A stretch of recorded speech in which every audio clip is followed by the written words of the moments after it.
तो जुनाई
किसान का बेटा था वो दृढ़ता का भंडार। वल्लभ भाई पटेल नाम कहलाता था सरदार। कृषक कार्मिक जनगण से था उसको प्यार अपार। अखिल देश ने उसे रहनुमा किया था स्वीकार। गांधी बापू का शिष्य, सत्य अहिंसा का अवतार, किंतु एक भारत करने को धर लेता हथियार। लौह पुरुष संबोधन था वो लोहे की दीवार। तेज पुंज तुम, शक्ति पीठ तुम, बल का सागर अपरंपार। ऋणी देश का नम्र नमन तुम स्वीकारो सरदार।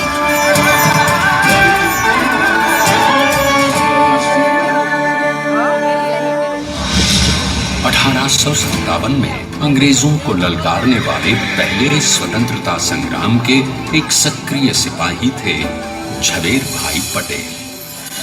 करमसद गांव के इस बहादुर देशभक्त किसान और उनकी पत्नी लाडबाई के 5 बेटों और 1 बेटी में से चौथे पुत्र थे वल्लभ भाई। बालक वल्लभ ने करमसद के बाद नडियाद से अपनी हाई स्कूल की शिक्षा पूरी की। फिर 13 साल की उम्र में उनकी शादी भी हो गई छोटी सी झवेरबाई से। 2 बच्चों, बेटी मणिबेन और बेटे डाया भाई को जन्म देने के बाद झवेरबाई असमय ही चल बसी। सदी बदलने और 20वीं सदी आने पर उनका जीवन भी एक चमत्कार की तरह बदला।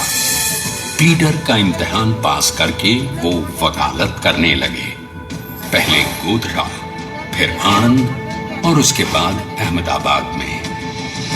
मगर जल्द ही वकालत छोड़कर वो बैरिस्टर बनने की इच्छा से इंग्लैंड चले गए। लंदन में बैरिस्ट्री में अव्वल आने और वजीफा जीतने वाले वो अनोखे भारतीय थे। अब तो अहमदाबाद की वरिष्ठ अदालत में बैरिस्टर पटेल की जिरह और जीतों की धूम मच गई।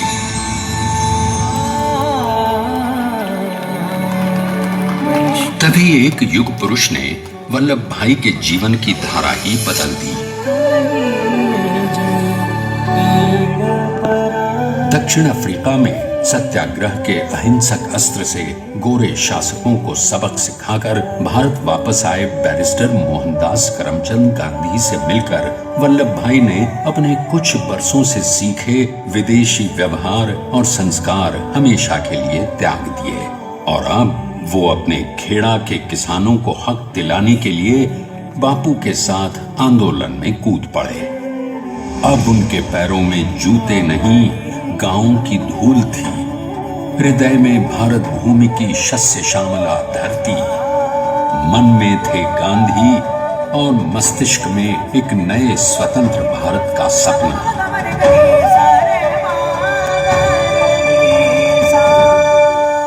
तभी बारडोली के मजबूर मजलूम किसानों की यातना का समाचार उनके पास पहुंचा। तुरंत वल्लभ भाई वहां पहुंचे और यूं शुरू हुआ भारत का सबसे बड़ा और सफल किसान आंदोलन बारडोली। वल्लभ भाई ने बारडोली के 87,000 किसानों को ऐसा अटल अडिग अचल मनोबल दिया कि अंग्रेजी सरकार हिल गई और 1 बरस के बाद उनका लगान माफ कर दिया गया। अब तो पूरे देश में लोग वल्लभ भाई के नाम की कस्में खाने लगे। स्वयं महात्मा गांधी ने कहा, अब वल्लभ भाई मेरे शिष्य या साथी नहीं, सारे देश के सरदार हैं। और देश को मिल गया एक अनोखा असरदार सरदार।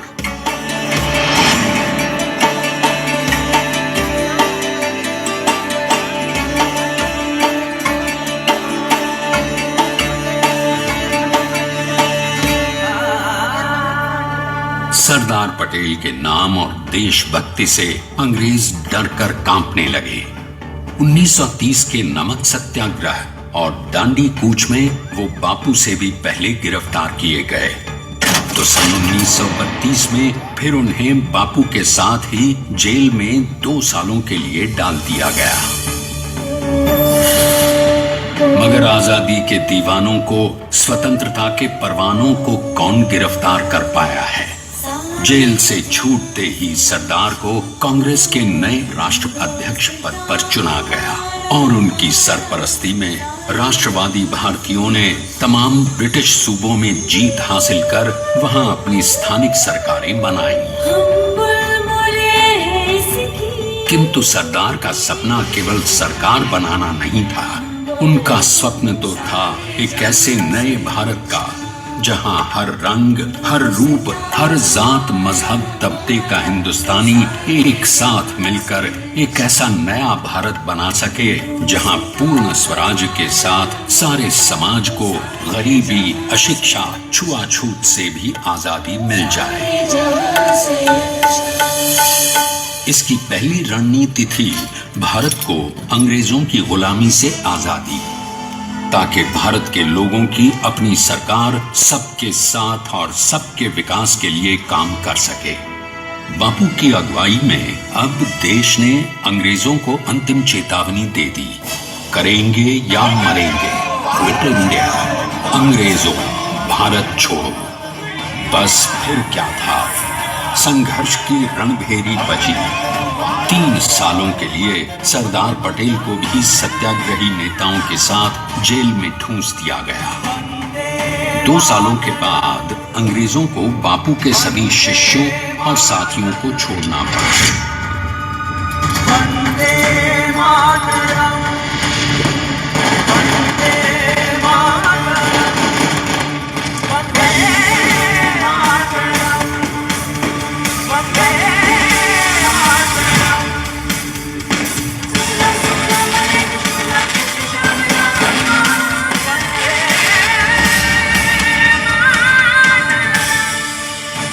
स्वतंत्रता के स्वप्न के सच होने के साथ अब सरदार पर कई एक नई जिम्मेदारियां थीं। आने वाली आजादी की तैयारी और एक नए भारत के लिए नए लोकतांत्रिक संविधान की संरचना। जैसा उनके साथी ने खुद कहा था, सरदार ने ही छेनी हथौड़ी लेकर एक नए भारत को उकेरा है।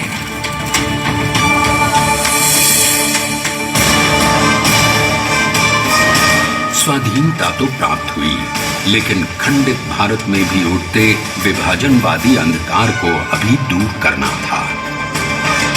जब देश के खंड खंड होने का भय उत्पन्न होने लगा, तो सरदार ने निर्भय होकर खुद अपनी केंद्र सरकार और साथियों को भी चुनौती दे डाली और जम्मू कश्मीर को बचाने के लिए सारे देश का आकाश वायुयानों से भर गया।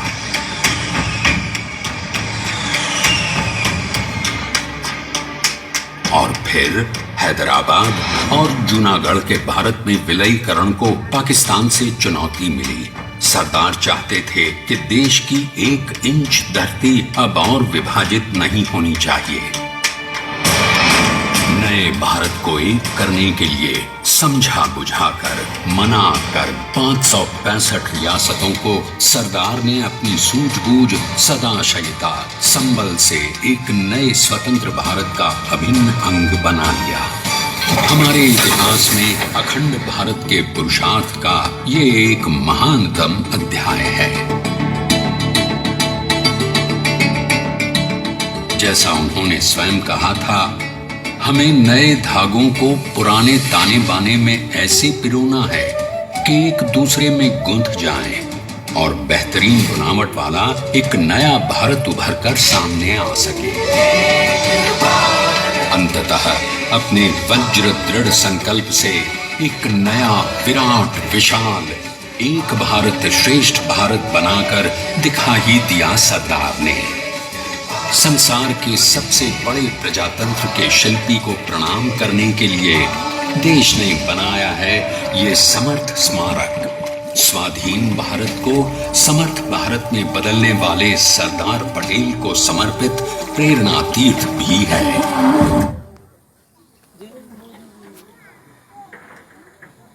विश्व की इस विशालतम प्रतिमा के सामने आकर सारी दुनिया जैसे स्वयं भी नतमस्तक हो जाती है।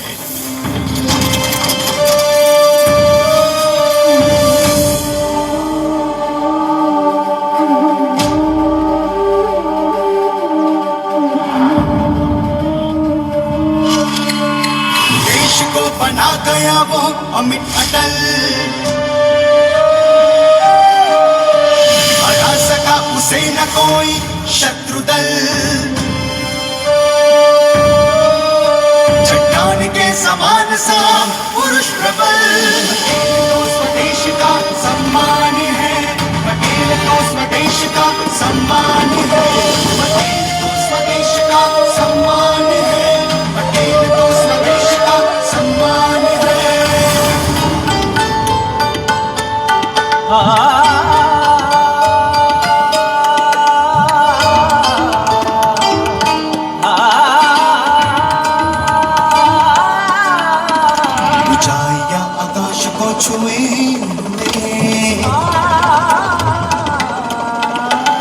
गहराइयां समुद्र की लिए हुए कदम अडिग जमीन पर जमे हुए, पटेल अपनी आन बान शान है, पटेल अपनी आन बान शान है, पटेल तो स्वदेश का सम्मान है, पटेल तो स्वदेश का सम्मान है, स्वदेश का सम्मान है। आइए अब देखते हैं कि अपने लौह पुरुष को श्रद्धांजलि देती 182 मीटर ऊंची विश्व की सबसे विशालकाय प्रतिमा का निर्माण कैसे हुआ।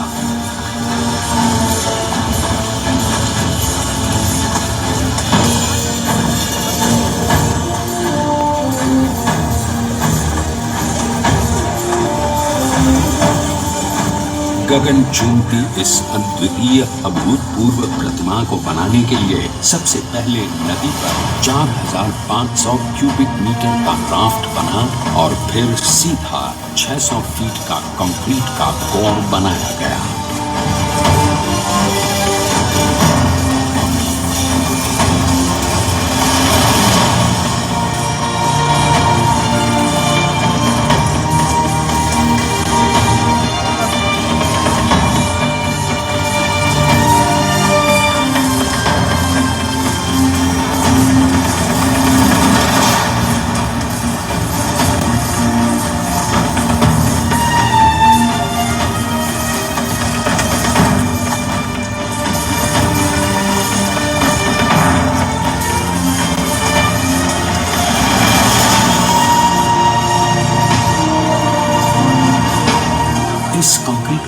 साथ लगाया गया स्टील का फ्रेमवर्क।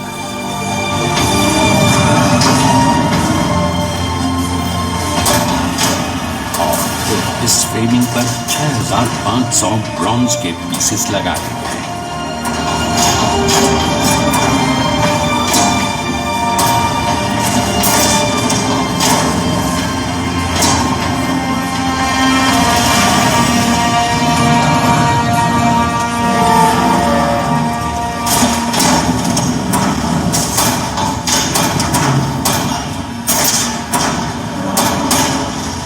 सोचिए कि 182 मीटर ऊंचे इस भव्याति भव्य स्मारक के निर्माण में कितना सामान और मेहनत लगी होगी। 70,000 metric ton cement, 18,500 metric ton reinforcement steel, 6,000 metric ton structural steel और 1,700 मीट्रिक टन ब्रॉन्ज।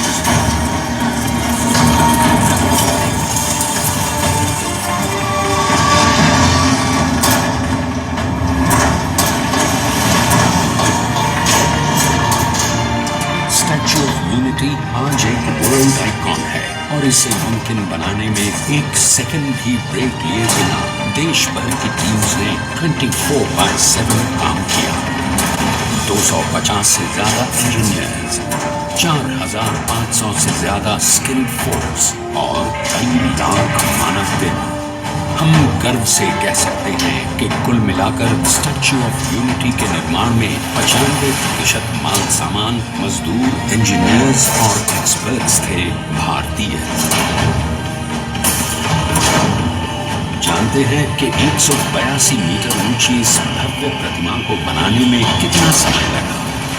डिजाइन के लिए 12 महीने और निर्माण के लिए 34 महीने, यानी कुल मिलाकर केवल 46 महीने।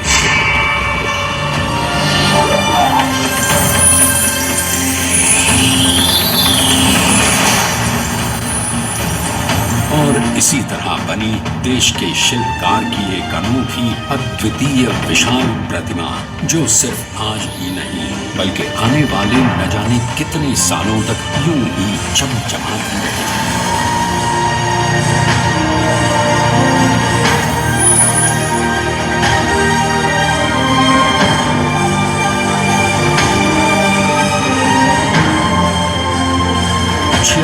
महीनों तक लगातार बिना रुके एकजुट होकर न जाने कितनों ने परिश्रम किया और उनका साथ दिया भारत की 125 करोड़ जनता ने।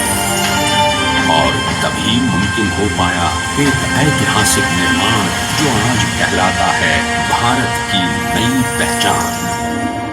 स्टैच्यू ऑफ यूनिटी, विश्व की सबसे ऊंची प्रतिमा।